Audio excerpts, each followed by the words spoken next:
Saya akan sharing berbagi dengan saudara satu sharing pengajaran firman Allah yang pagi ini saya berikan judul hal kesia-siaan. Langsung saja ya kita baca ayatnya dalam kitab Pengkhotbah Perjanjian Lama pasal 1, kita baca ayat 1 sampai 3. Nanti di rumah Anda boleh baca sampai selesai ini ayat, tapi karena waktu kita terbatas langsung kita loncat ayat yang ke-14 ya. Saya baca ayat 1, saudara 2, nanti 14-nya sama-sama gitu ya, kita bergantian. Pengkhotbah 1 ayat 1 saya baca begini kata firman Allah. Inilah perkataan pengkhotbah anak Daud raja di Yerusalem. Teruskan ayat yang kedua, lanjutkan saudara semua. Kesia-siaan belaka, kata pengkhotbah, kesia-siaan belaka, segala sesuatu adalah sia-sia. Ayat yang ketiga ya. Apakah gunanya manusia berusaha dengan jerih payah di bawah matahari? Ayat 14 mari sama-sama kita membacanya. 1, 2, dan 3. Aku telah melihat segala perbuatan yang dilakukan orang di bawah matahari, tetapi lihatlah segala sesuatu adalah kesia-siaan dan usaha menjaring angin. Mari kita lihat yang pertama di ayat yang ke-1 tentang hal kesia-siaan. Ayat Pengkhotbah 1 di ayat yang ke-1 dikatakan jelas bahwa, lihat ayat 1, pasal 1 ayat 1 dikatakan begini. Inilah perkataan pengkhotbah. Ya, siapa sih pengkhotbah di sini yang menulis kitab Pengkhotbah? Anak Daud, raja di Yerusalem. Siapakah anak Daud yang menjadi raja di Yerusalem? Dia adalah Salomo. Dan Anda perlu tahu sedikit background, kitab Pengkhotbah, kitab Amsal, kitab Pengkhotbah itu ditulis oleh Raja Salomo. Ketika Salomo itu usianya menjadi tua, sudah tua gitu ya. Ketika dia sudah tua, dengan pengalaman hidup yang segudang banyaknya, dengan hikmat yang luar biasa, bagaimana dia menilai, mengamati kehidupan di dunia ini, seperti apa hidup di dunia ini, dia mengambil kesimpulan Salomo ini, bahwa kesia-siaan, dia berkata, segala usaha pekerjaan yang dilakukan manusia di bawah matahari yang dikerjakan dikatakan sia-sia. Yang berkata itu adalah Salomo. Tahukah Anda Bapak Ibu Saudara, kitab Pengkhotbah dari pasal 1 sampai selesai itu Salomo sang hikmat ya, itu berkata sia-sia, kesia-siaan, sia-sia. Semua yang dikerjakan manusia dikatakan semuanya sia-sia. Ini menarik untuk kita perhatikan, bahkan serius untuk kita perhatikan. Kenapa perlu mendapat fokus perhatian kita? Karena gini, yang berkata ini adalah seorang raja yang berhikmat. Yang berkata segala yang dikerjakan manusia di bawah matahari, yang dilakukan semua adalah sia-sia. Itu yang ngomong ini bukan orang yang kurang makan sama kurang minum. Ya, yang berkata ini bukanlah orang yang gak punya kerjaan tetap. Bukanlah orang yang kerjaannya mondar-mandir ke sana kemari gak punya kerjaan. Ini orang sukses. Yang berkata ini bukan orang biasa. Seorang raja, seorang nomor 1 jabatan tertinggi di Israel. Orang terkaya dan seterusnya. Ini adalah bukan orang sembarangan. Makanya kalau orang yang bukan sembarangan yang berkata bahwa semua yang dikerjakan orang di dunia ini dilakukannya itu menjaring angin. Semuanya kesia-siaan, semua sia-sia. Jelas ini perkataan dapat perhatian penting dari kita. Coba Anda lihat pada ayat yang kedua. Ayat kedua saja dalam pembukaannya kitab Pengkhotbah di ayat yang kedua. Itu ada 3 kali kata sia-sia, kesia-siaan dan sia-sia. Coba saya baca ya. Pengkhotbah 1 ayat yang kedua, perhatikan baik-baik. Kesia-siaan belaka, kata pengkhotbah. Kesia-siaan belaka 2 kali, segala sesuatu adalah sia-sia 3 kali loh. Dan menariknya dalam terjemahan bahasa Inggrisnya dalam King James Version Dikatakan kata sia-sia atau kesia-siaan disalin dengan kata vanity. Vanity itu artinya sesuatu yang makin lama makin hilang. Tadinya nampak, tadinya kelihatan, tapi makin lama kelamaan makin hilang, makin hilang, makin hilang, hilang sama sekali. Vanity itu semacam kayak asap. Tadinya pekat, tadinya tebal, ditiup angin, diimbus angin, lama-lama hilang, lama-lama lenyap, tidak kelihatan lagi, itu vanity. Dan Salomo ingin berkata kepada kita bahwa semua yang dikerjakan oleh manusia di dunia ini, semuanya adalah kesia-siaan ujungnya. Dan yang ngomong ini bukan orang yang miskin, maaf kata-kata saya. Bukan orang yang tidak punya harta, bukan orang yang kurang makan dan minum, tidak punya pekerjaan tetap yang mondar-mandir, enggak. Ini orang yang hebat gitu. Kalau kita bicara Salomo, coba saya kasih pandangan dulu sama saudara. Kalau saya boleh sodorkan sebuah pertanyaan kepada Anda. Ketika Anda mendengar kata Salomo mendarat di kepala, di pikiran kita, di pikiran saudara. Apa yang terpikir di pikiran saudara? Apa pendapat yang keluar di pikiran saudara ketika Anda mendengar nama Salomo? Saya tulis di sini, Salomo itu adalah seorang raja yang terkenal dengan sebutan man of wisdom. Seorang yang penuh hikmat.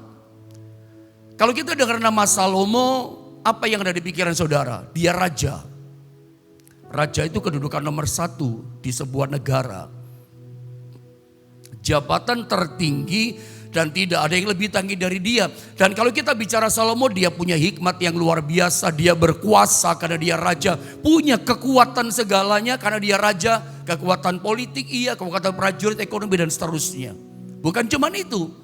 Salomo ditulis Alkitab, dia adalah orang yang berhikmat dan dia juga adalah seorang yang kaya raya.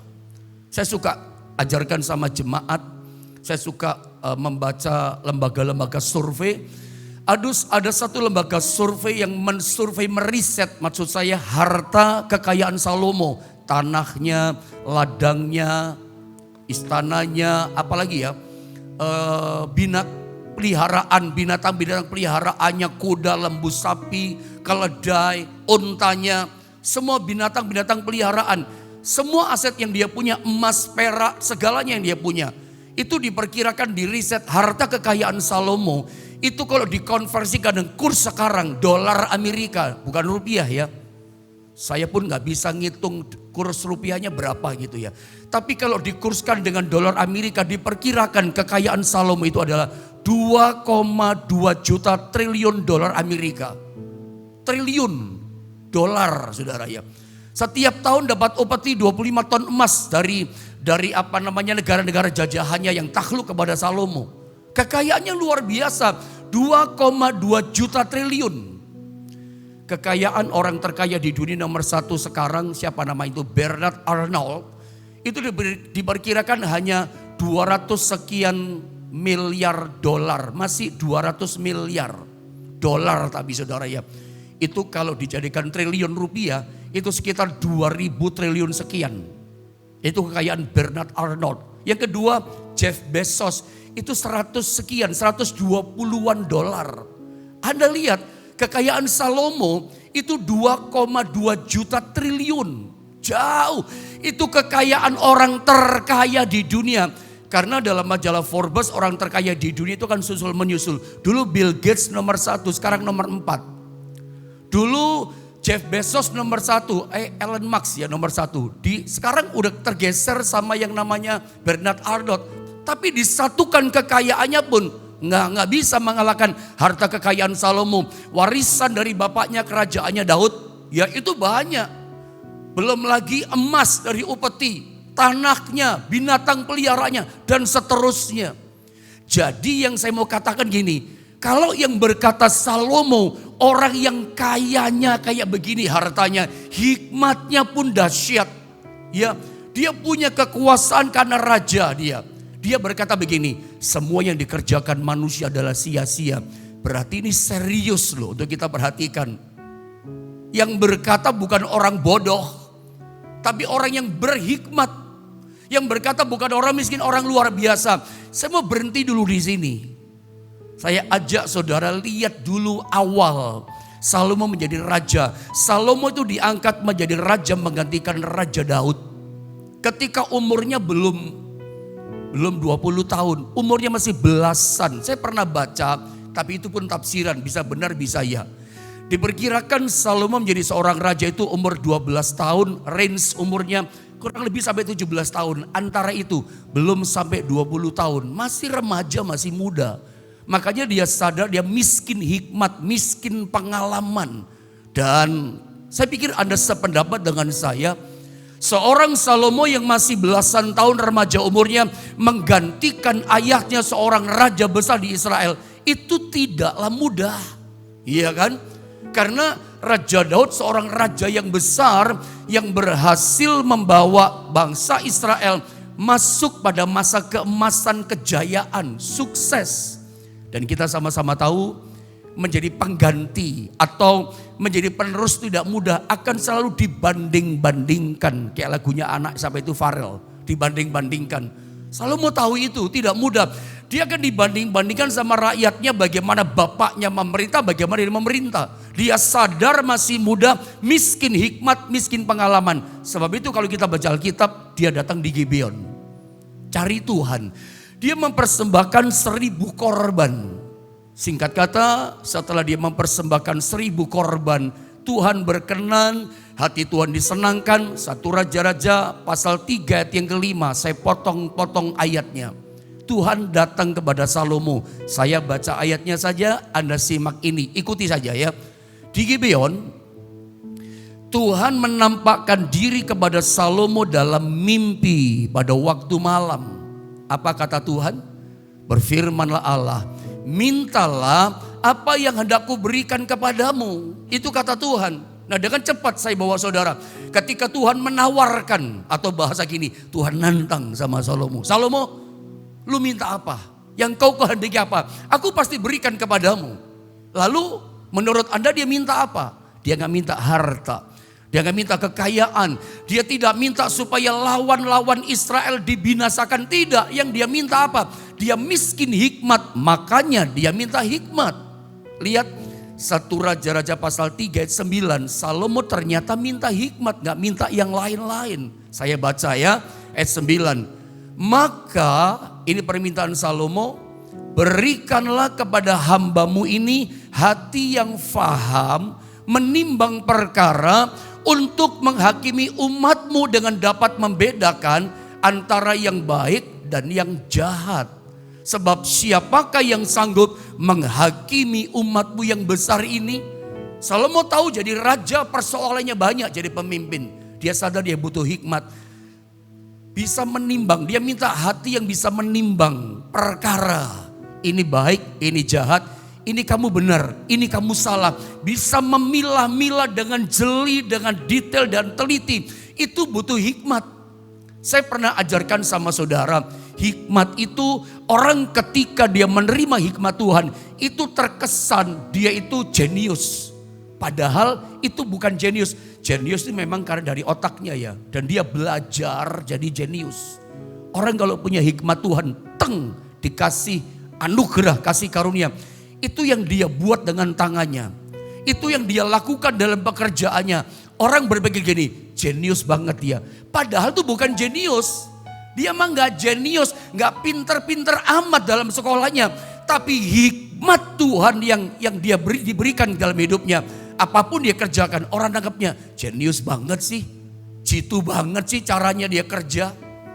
Makanya hikmat Salomo itu banyak menginspirasi kita orang Kristen. Tuhan beri saya hikmat dalam pekerjaan. Memang keren orang punya hikmat kayak Salomo.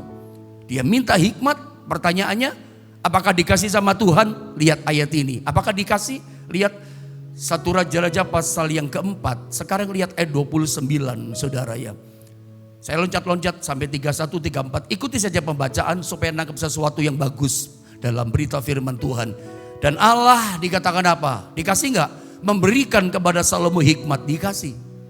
Dan pengertian yang amat besar, bukan cuma besar hikmatnya, amat besar itu hikmatnya dikasih. Lalu dikatakan apa? Serta akibat hikmat yang besar, dampaknya nih akibatnya. Serta akibatnya apa? akal yang luas seperti dataran pasir di tepi laut. Kayak orang jenius kan, akalnya banyak. Akalnya itu kayak dataran pasir di tepi laut. Ada lihat pasir di tepi laut jumlahnya berapa? Nggak bisa ngitung. Seperti itulah akal, logika, pikiran, jeniusnya Salomo. Tapi bukan jenius, tapi itu hikmat yang keluar akal. Orang berpikir akalnya banyak, caranya banyak. Seperti pasir dataran di tepi laut. Itu hasil daripada hikmat. Ini kan yang bikin kita ngiler gitu. Terinspirasi sebagai orang percaya. Tuhan berikan aku hikmat. Memang saya tahu kita butuh hikmat Allah. Diberikan hikmat Salomo sampai seperti itu akalnya. Jeniusnya kayak begitu saudara. Tapi itu hikmat loh, bukan jenius. Beda jauh. Lihat, kita lihat 30. Sehingga dikatakan apa? Hikmat Salomo melebihi hikmat segala Bani Timur dan melebihi segala hikmat orang Mesir. Nanti di rumah selebihnya Anda baca di ayat yang lain karena waktu kita terbataskan. Sehingga hikmatnya dia melebihi segala orang yang ada. Dan memang Alkitab katakan, Tuhan pernah berkata di ayat Alkitab, Salomo, tidak ada orang sebelum engkau atau setelah engkau yang memiliki hikmat seperti engkau. Engkau tidak minta hikmat, engkau tidak minta kekayaan, minta hikmat. Kekayaan pun aku beri. Setelah engkau, sebelum engkau tidak ada orang yang punya harta kekayaan seperti engkau. Di sini kita melihat apa yang dikatakan Tuhan itu ya dan amin. Tidak ada yang meleset. Nah sekarang saya mau tunjukkan sama saudara. Tetapi dengan hikmat yang luar biasa itu, kekayaan yang luar biasa dalam kitab Pengkhotbah, ketika dia sudah menjadi tua sebelum dia meninggal, intisari hidupnya dia berkata dalam Pengkhotbah, ternyata semuanya sia-sia. Saya tulis di sini dengan satu statement begini, Salomo itu adalah contoh bagi kita. Dia adalah seorang yang tidak finishing well dalam akhir hidupnya. Hikmat Tuhan hebat, sangat besar, betul, amin. Kekayaan berkat Tuhan luar biasa. Jabatannya dipromosikan setinggi-tingginya oleh Tuhan. Semua raja kagum sama Salomo. Tapi sayang ya, dengan hikmatnya yang seperti itu, kalau kita baca di dalam Alkitab saudara ya, Salomo itu ternyata dia berkata apa? Semua sia-sia yang dikerjakan.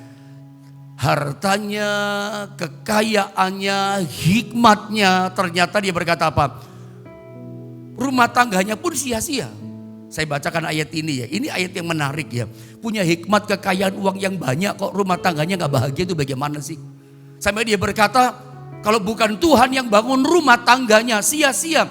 Itu mesti kembali pada Tuhan. Hikmat hebat boleh. Tapi sentral kita harus Tuhan. Kalau gak Tuhan, gak finishing well hidupnya. Contohnya Salomo. Hikmat membuat dia naik, membuat dia hebat. Hikmat membuat Salomo luar biasa. Tapi hikmat yang dia punya, saya mau ingatkan, itu sekaligus menjadi blunder, kejatuhan, kehancuran hidupnya Salomo. Salomo tidak menyadari ada sesuatu yang miss dalam kehidupannya. Hikmatnya hebat, tapi hikmatnya bikin dia blunder, jatuh, berantakan saudara. Saya bacakan ya, dia ngomong sia-sia kembali di hari tuanya tentang keluarganya. Itu satu penyesalan barangkali dari Salomo. Saya baca saja dengan cepat. Mazmur 127 ayat 1 dan 2. Dikatakan begini. Nyanyian ziarah Salomo. Salomo yang berkata dalam kitab Mazmur ini. Jikalau bukan Tuhan yang membangun rumah. Membangun rumah di sini maksudnya adalah rumah tangga. Pernikahan, keluarga. Apa kata Salomo? Kalau bukan Tuhan yang bangun rumah tangga, perhatikan baik-baik. Sia-sialah, ini kata Salomo pengalamannya dia. Sia-sialah usaha orang yang membangunnya. Yang dia katakan itu pengalamannya. Sia-sialah usaha orang yang membangunnya. Jikalau bukan Tuhan yang mengawal kota. Ngomong lagi dia, sia-sialah pegawai berjaga-jaga. Terus, sia-sialah kamu bangun pagi-pagi. Ini kerja ya. Duduk-duduk sampai jauh malam. Kerja sampai ngelembur-ngelembur. Dan makan roti yang diperoleh dengan susah payah. Kerja keras bangun pagi sampai ngelembur malam. Tidur tengah malam. Tapi dikatakan apa? Kerja banting tulang. ternyata nggak bisa menikmati. Kerja susah payah, makan saja susah payah saudara ya. Sebab begini kata Alkitab, sebab itulah Tuhan memberikan kepada yang dicintainya pada waktu tidur. Ayat 1 sama 2 itu melekat, gak boleh dipisah. Urusan kerja, bisnis, cari uang, urusan membangun rumah tangga, selalu mengatakan apa? Semuanya akan sia-sia. Semuanya gak dapat bahagia, semuanya gak bisa damai, semuanya gak bisa dinikmati sampai hari tua sejahtera tenang dengan keluarga, sejahtera tenang pekerjaan bisnis usaha. Kalau sentralnya bukan Tuhan, kalau hidup kita itu utamanya bukan kembali pada Tuhan. Hari ini saya mau keras berkata kepada Anda, dengar baik-baik, saya mau katakan tegas-tegasan saja. Kalau Anda hari ini bagaimana keadaanmu? Sentral hidup kita siapa? Tuhan atau yang lain? Salomo itu dengan hikmat yang dia punya, kekayaan yang banyak dia punya, ternyata dia bergeser. Sentral hidupnya bukan lagi Tuhan. Yang menjadi segala-galanya dalam hidupnya, intinya pusatnya bukan lagi Tuhan. Dengan kata lain saya berkata, saudara jangan pernah bergeser dari Tuhan. Biarlah Tuhan sampai kapanpun menjadi pusat kehidupan keluarga dan pernikahan kita. Tuhan harus menjadi sentral dalam hidup kita. Jangan pernah bergeser. Salomo mulai bergeser. Dengan hikmatnya yang hebat itu dia bergeser.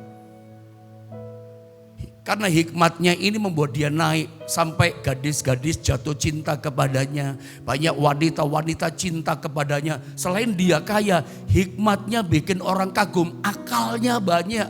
Wanita-wanita banyak yang jatuh cinta. Wanita datang kepada dia. Dan karena hikmatnya inilah dia blunder jatuh. Kalau Anda baca di ayat ini, saya coba kasih pandangan dulu sama saudara.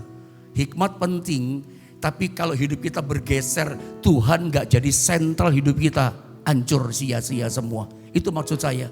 Lihat ayat ini, hikmat hebat. Lihat 1 Raja-Raja pasal 11 ayat 3 sampai 7. Ia mempunyai 700 istri dari kaum bangsawan dan 300 gundik. Istri-istrinya itu menarik hatinya daripada Tuhan. Noh, kita lihat. Dari ayat 3 saja dalam 1 Raja-Raja pasal 11 kita ngerti. Tuhan gak jadi sentral lagi. Tuhan gak jadi pusat kehidupan Salomo. Hikmat yang luar biasa membuat Salomo lupa sama Tuhan. Bahwa semuanya harus Tuhan. Kita mesti sadar tanpa Tuhan kita bukan siapa-siapa. Tanpa Tuhan kita gak ada apa-apanya. Salomo miss di sini. Hikmatnya membuat wanita datang tertarik sama dia. Istrinya 1000 orang loh. Berarti 3 tahun sekali dia mengunjungi istrinya satu-satu. Jangan-jangan, loh kamu siapa ketemu di tengah jalan. Loh aku istrimu, bisa lupa dia saudara ya. Istrinya 1000 dia. Blunder.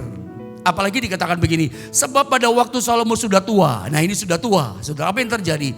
Istri-istrinya itu mencondongkan hatinya kepada ilah lain, berhala ini. Dewa-dewa istrinya.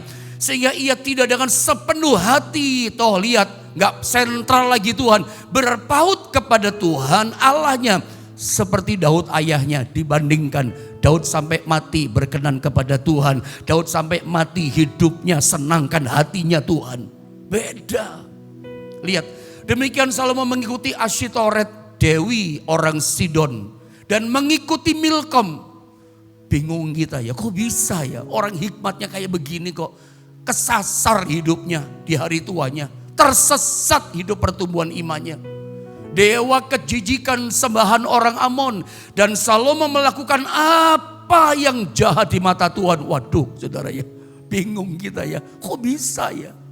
Seorang Salomo dan ia tidak dengan sepenuh hati mengikuti Tuhan seperti Daud ayahnya. Lihat. Ayat 7 saya baca. Pada waktu itu Salomo mendirikan bukit pengorbanan bagi Kamos. Bukit pengorbanan. Dewa kejijikan, sembahan orang Moab. Di gunung sebelah timur Yerusalem dan seterusnya. Saudara, ini bukit pengorbanan bagi Dewa Kamos. Ini anak bayi dibakar. Anda ngerti maksud saya ya? Ini bukit pengorbanan bukan untuk Allah. Tapi untuk Dewa Kamos di sini. Dewa-dewa istrinya. itu mempersembahkan bayi yang dibakar. Ngeri apa tidak? Sangat ngeri. Sangat blunder, kejatuhan, sampai titik paling bawah. Lupa sama Tuhan. Dan Anda lihat, nanti memang dia sadar di hari tuanya rupanya semuanya sia-sia. Semuanya sia-sia. Dengan hikmat kerja keras, dengan kekayaan kerja keras, aset yang hebat. Yang dilakukan manusia di bawah matahari itu dirinya sendiri. Semuanya sia-sia. Usaha menjaring angin. Tanpa Tuhan, semua usaha menjaring angin. Tanpa sentralnya Tuhan, rumah tangga saudara, kalau sentralnya bukan Tuhan, ya semua sia-sia. Kerja bangun pagi sampai ngelembur tengah malam, semua sia-sia. Rezeki berkat dari Tuhan, Tuhan yang bikin kita jadi kaya. Orang kerja loh dari pagi sampai malam. Mazmur 127 ayat yang kedua, makan roti dengan susah payah. Berarti apa? Susah dong hidupnya. Karena Tuhan memberikan berkat kepada orang yang dicintainya waktu tidur. Bukan cuma tidurnya loh. Tapi hatinya, sentralnya Tuhan di ayat 1. Tidak boleh lepas. Anda mau kerja saudara sepanjang tahun ini ngalami berkat Tuhan. Sentral kita mesti Tuhan. Sekarang bagian-bagian terakhir saya mau tunjukkan sama saudara. Apa penyebab kegagalan dari Salomo? Apa kegagalannya? 1 Tawari pasal 28 dan 9. Ini message yang penting. Orang berhikmat kok gagal. Orang kaya aset begitu luar biasa kok gagal. Mari kita lihat. Dan ini jadi warning buat kita semua. Juga buat saya. Hati-hati melangkah. Supaya jangan sampai pelayanan saya sia-sia. Jangan sampai pengabdianmu, kesetiaanmu setiap pagi cari Tuhan. Kerja keras supaya jadi berkat buat pekerjaan Tuhan, buat keluarga kita. Tapi ternyata Tuhan katakan semua yang kamu bikin itu sia-sia. Ngeri kan hidup seperti ini. Itu namanya tidak finishing well hidup kita. Itu namanya hidup kita tidak happy ending dong. Karena sia-sia yang kita buat. Saya tidak ingin hidup saya seperti itu. Kegagalan Salomo di mana? Mari kita lihat. 1 Tawari pasal 28 dan 9 saya baca, dan engkau anakku Salomo. Berarti yang ngomong ini siapa? Dan engkau anakku Salomo. Yang ngomong siapa? Daud dong, bapaknya dia, papanya dia. Apa kata Daud kepada Salomo anaknya? Daud sudah tua waktu itu, Salomo masih belasan tahun, awal-awal menjadi raja. Nasihat bapaknya Daud berkata begini sama Salomo, kenalah Allahnya ayahmu. Ini pesannya Daud sebelum dia mati untuk anaknya. Salomo, kenalah Allahnya ayahmu ini. Saya pernah khotbah, saya lupa tema apa sama saudara. Bedanya Salomo sama Daud, kalau Salomo itu hikmat yang hebat, man of wisdom. Tetapi Daud itu adalah seorang yang melekat di hatinya Tuhan. Seorang yang kenal betul siapa Tuhannya. Daud menyadari tanpa Tuhan dia gak ada artinya. Itu yang dia katakan sama Salomo. Salomo anakku, kamu raja muda. Dengarkan kata bapaknya ini. Kenalah ayahmu. Karena Daud berkata, aku sukses, aku berhasil jadi raja. Kekayaan yang banyak yang kuwariskan kepadamu. Itu karena pengenalanku akan pribadi Tuhan. Aku mengasihi Tuhan, aku tahu kepada siapa aku percaya, kata Paulus. Itu sama itu. Pengenalan. Dan kita lihat, dan beribadahlah kepadanya dengan tulus ikhlas. Itu yang diajarkan. Orang tua, papa mama, ayah ibu, dengarkan firman Allah ini. Kalau Anda ingin anakmu finishing well, anakmu sukses, berhasil, tidak sia-sia yang dibuat selama hidup di dunia ini, ajari ini. Anda mesti tahu ya, Anda hari ini sukses karena Tuhan, bukan karena hebatmu, pengalamanmu, kerja kerasmu. Berkat datang dari Tuhan. Kasih tahu sama anak-anakmu, hei anakku, kenali Allah yang papa dan mama sembah. Tuhan yang berkati papa mama, Tuhan yang sertai dulu begini-begini sekarang dapat ini, itu Tuhan semua. Kasih tahu, ajari sama anakmu dan ajarkan anakmu gini, beribadahlah kepada Tuhan yang papa sembah dengan tulus ikhlas. Kalau perlu ada ngomong keras sama anakmu. Anak saya kadang-kadang berdebat sama saya kalau dia gak pulang. Tapi saya ibadah pulang.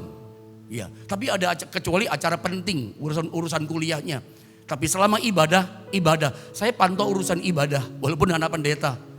Tapi saya tahu kalau saya ajarkan itu, ketika dia dewasa nanti udah berkeluarga, saya gak khawatir lagi. Dimanapun dia berada, pasti cari Tuhan. Ini yang diajar oleh Daud. Beribadahlah dengan tulus ikhlas dan dengan rela hati, sebab Tuhan dikatakan apa? Menyelidiki segala hati dan mengerti segala niat dan cita-cita. Keren. Yang diajarkan Daud ini luar biasa. Cita-citamu, harapanmu akan berhasil. Tapi beribadah dengan tulus. Masa depanmu bagus. Asal kamu kenal Allah ayahmu, percaya kepada Allah ayahmu. Luar biasa ya Bapak Daud ini sama anaknya. Nasihatnya itu loh luar biasa. Ya, jika engkau mencari Dia, kata Daud kepada Salomo, kalau kamu cari Tuhan Salomo, maka Tuhan ia berkenan ditemui olehmu. Daud kenal betul Tuhannya.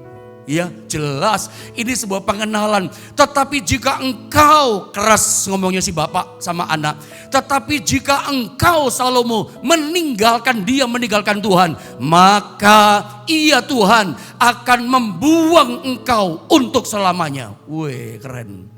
Nasihat seorang Daud. Saya baca merinding juga saudara ya.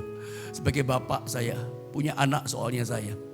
Anda lihat ajarannya Daud kepada Salomo. Saya tulis di bawahnya, pengenalan akan Tuhan itu ternyata kesimpulan saya tidak bisa diwariskan. Daud seorang yang kenal Allahnya. Ternyata pengenalan pribadi akan Tuhan gak bisa diwariskan. Harta kekayaan Daud diwariskan. Salomo mewarisi. Tapi pengenalan akan Tuhan tidak bisa diwariskan. Kedekatan sama Tuhan, keimanan percaya pada Tuhan tidak bisa diwariskan. Anak kita harus ikut nasihat kita. Kalau anak mau kenal Tuhan, dia mesti dekat sama Tuhan. Itu kan nasihat Daud. Lu mesti dekat. Bapak, ibu ceritakan pada anakmu. Ini semua karena Tuhan. Ini semua karena pembelaan Tuhan. Saksikan. Tapi dia gak mau dengar pendeta. Itu urusan lain. Yang penting katakan saja. Pada waktunya kalau memang perkataanmu diurapi Tuhan, itu akan menyadarkan semuanya. Jadi kita tahu sekarang kegagalan Salomo di mana. Dia lupa. Dengarkan saya. Kegagalan Salomo di mana? Dia terjun bebas loh. Sampai dia berkata, iya ya sia-sia. Gagalnya di mana? Lupa sama nasihat ayahnya. Kegagalan Salomo adalah dia lupa dengan nasihat bapaknya Daud. Kalau kita masih punya orang tua, bagus. Dengarkan nasihat orang tua kita. Nasihat yang baik. Namanya anak, dengerin orang tua kita. Cerita apapun dengerin. Salomo hancur. Masa dia mendirikan mezbah korban bakaran dewa Kamos, bayi dipersembahkan. Itu gak masuk nalar loh. Kok bisa 180 derajat hidupnya ya. Semua dikasih Tuhan. Tapi kok begitu hidupnya. Tuh hikmat tuh kayak begitu. Kalau sentralnya gak Tuhan, pengenalan akan Tuhan, terjun juga semua sia-sia. Anda gak mau sia-sia kan keluarga kita? Keluarga kita sentralnya harus Tuhan. Usaha pekerjaan yang kita bangun sentral pusatnya harus Tuhan. Kembali kepada Tuhan setiap pagi datang sama Tuhan. Tuhan terima kasih buat perlindunganmu pagi ini. Engkau sudah jagai. Sekarang aku mau kerja Tuhan. Lindungi Tuhan. Nanti malam doa lagi. Terima kasih buat rezeki kau berikan kepadaku Tuhan. Memang ada gagal tadi. Memang agak merosot. Tapi aku percaya kau sanggup memulihkan aku. Sentral kita harus Tuhan. Kalau Anda punya masalah, ya datang sama Tuhan. Tuhan, aku ada masalah Tuhan. Tolong kasih kekuatan. Aku percaya Engkau memberikan jalan keluar. Sentralnya terus Tuhan. Pusatnya Tuhan. Kalau enggak Tuhan, ya ini yang terjadi seperti Salomo. Tugas kita orang tua, ingat anak-anak kita. Anak-anak tugas kita, dengar nasihat papa kita. Nasihat-nasihat tentang Tuhan. Kesetiaannya, cintanya. Itu akan membuat kehidupan kita finishing well. Happy ending bersama dengan Tuhan. Ini sebuah cerita yang bagus sebetulnya ya. Rentetan cerita yang luar biasa. Sebuah kisah kehidupan Salomo. Hebat, terjun sia-sia. Kuncinya cuma satu. Pengenalan akan Tuhan. Karena memang seperti pujian tadi. Cuma satu yang termanis dalam hidup kita. Yesus, gak ada yang lain. Itu katakan pada jiwamu. Bagaimana caranya mau sama jiwa? Katakan gini, tidak ada yang lain yang termanis, hanya Yesus yang termanis. Dia yang paling cinta sama kita. Ayo kita sama-sama berdoa.